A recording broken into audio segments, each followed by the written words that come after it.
Black Elk was a famous shaman, a visionary and healer from the Lakota tribe in Wyoming. In 1931, he was interviewed by the American historian John Niehard. Black Elk told Niehard many stories of tribal life. This is one of those stories, translated by Black Elk's son. You know, in the old days, it was not so very easy to get a girl if you wanted to be married. Sometimes a young brave had to go through a great deal, put up with a lot. It was hard work. Well, there was this young Lakota brave called High Horse, and in his village, there was a young girl that looked so beautiful to him that he was just lovesick all over, thinking about her all the time, and he was getting sicker every day. Well, the girl, she was very shy, and her parents thought a great deal of her because they were getting on in years, and she was the only child they had. So they watched her like hawks all day long. And when she reached marrying age, they fixed it so that she would be safe at night while they were asleep. When the girl was getting ready for bed, they tied her down with rawhide thongs from her shoulders down to her ankles because they weren't quite sure whether their girl wanted to be stolen or not. Meanwhile, High Horse went sneaking around, hiding and waiting until he was able to catch the girl alone, and he made her talk to him. And then he found out that she did like him. And now he felt more lovesick than ever. But now he felt as brave as a bison bull, and he went straight to her father and said, "I love your daughter so much, I will give you 2 good horses for her." But the old man, he just turned away, said nothing. Well, this made High Horse feel really bad. But luckily, a friend had noticed this happen, so he went to High Horse and said, "Look, I'll loan you 2 of my ponies, and you can pay me back whenever." So High Horse went back to the old man and said, "I will give you 4 good horses for your daughter." But again, the old man, he just looked away, waved his hand for High Horse to leave. Now High Horse felt so very bad.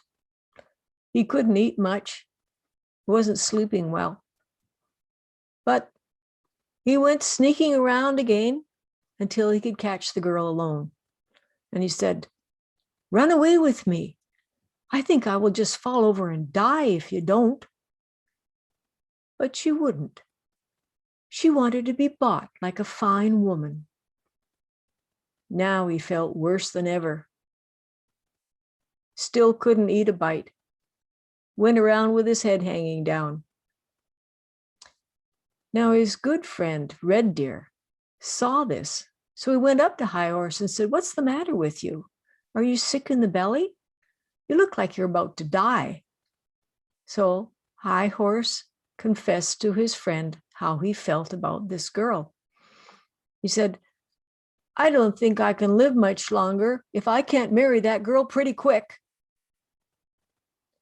Red Deer thought for a bit and said, "You must steal her. And then after a while, you can come back. And by then, the old man won't be able to do anything because she'll be your woman. Probably she wants you to steal her anyway." High Horse said, "I love that girl so much, I will do anything to get her." So the 2 of them sat down and made plans. And this is what they did. Late that night, they sneaked up to the girl's teepee, taking along High Horse's pony.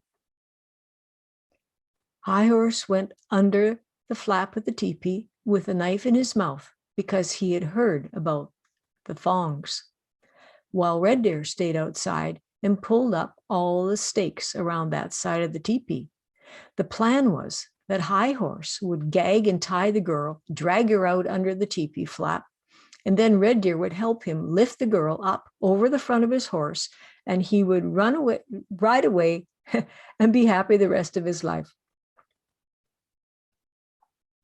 Well, what actually happened was when he got inside the teepee, High Horse was so nervous that his heart was pounding, and it was so loud to him that he felt for sure it would wake the old folks, but of course it didn't. So he crawled over to the girl's bed and he started cutting the thongs. And every time he cut through a thong, it made a loud pop sound, which scared him to death. But she didn't wake up. So he did the next thong and the next thong, and every single one of them went pop.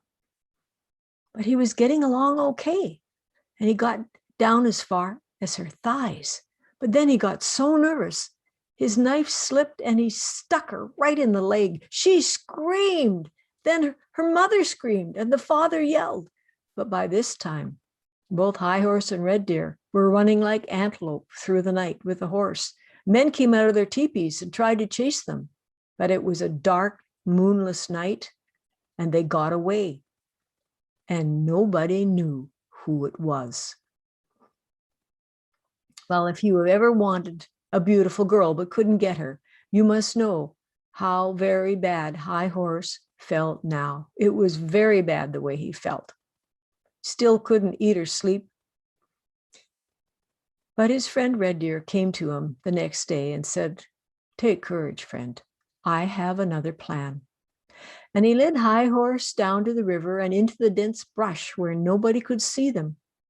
And he made High Horse take off all his clothes. And once he was stripped naked, he took a white paintbrush and painted High Horse white all over from head to toe, including his hair. And then he took a black paintbrush and painted stripes around his body and around his eyes, 2 big black circles. And when he'd done, he stepped back and he said, "Hi, you look so terrible that even I'm a little bit scared of you. But if you get caught again, nobody will chase you because they'll think you're a bad spirit and be afraid of you." So very late that night, the two of them sneaked back up to the girl's teepee with the horse. And as before, High Horse went under the teepee and went across the floor to start cutting the thongs on the girl's bed, while Red Deer waited outside to do his part. This time, High Horse was very, very careful. But he must have made some noise because suddenly the old woman sat up and said, "Old man, wake up. There's somebody in this teepee." But the old man was sleepy and he said, "Of course there's somebody in this teepee. Go to sleep and don't bother me." Well, this completely terrified High Horse, and he pressed himself into the ground as flat as he could go, and he barely dared to breathe. And he just lay there waiting. He wanted to hear the old man and the old woman snoring, but he hadn't been sleeping well. And as he lay there waiting, he just forgot everything, and he fell fast asleep. Now, outside the teepee, Red Deer was waiting and waiting and wondering what was going on in there. And the hours passed.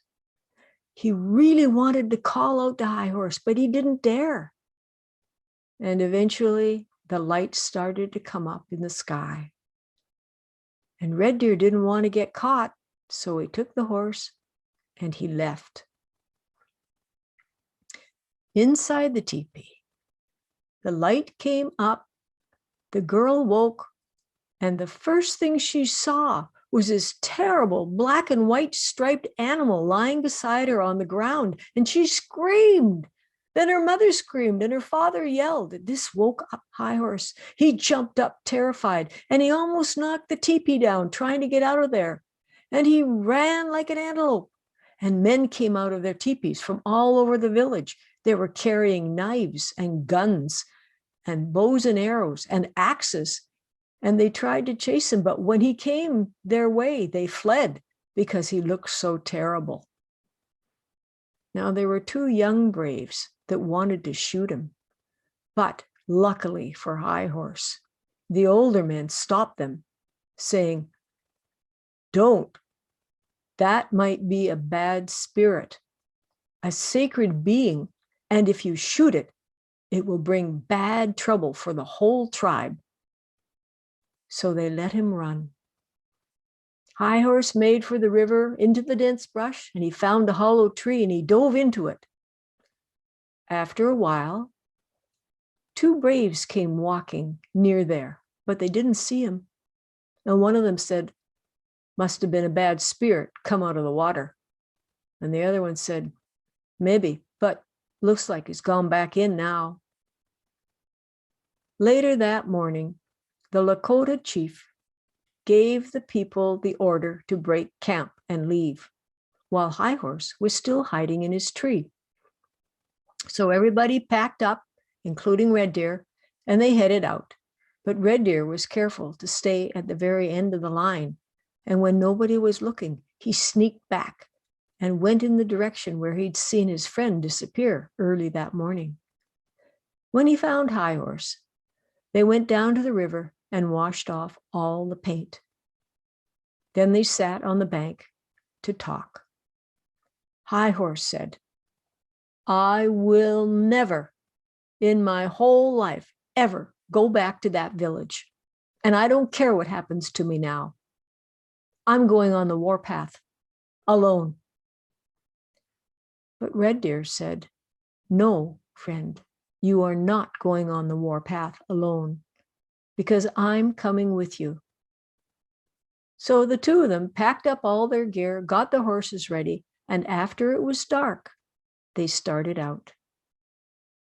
They traveled for several days, and then they came upon the camp of their enemy tribe, the Crow people. They hid in a grove of trees just outside the village and waited and listened until there were no sounds coming from the village. When it was very late, they sneaked up to where their horses were grazing. They found the horse guard, and he was asleep. So they easily gagged and tied him and ran off all their horses, and there were almost 100 of them. When the Crow people woke up, there was no way they could chase the thieves because they had no horses. Red Deer and High Horse fled with their herd for 3 days and 3 nights. And on the 4th morning, they came upon the place where their Lakota people had moved their new village. And they ran the herd right up into the village. High Horse spotted the old man sitting outside his teepee, and he circled around and he called out to him, "You think maybe this is enough horses for your daughter?" Well, this time, the old man didn't turn away. For you see, it wasn't horses that he wanted. What he wanted was a son who was a real man and good for something. So High Horse got his girl after all. And I think he deserved her. The end.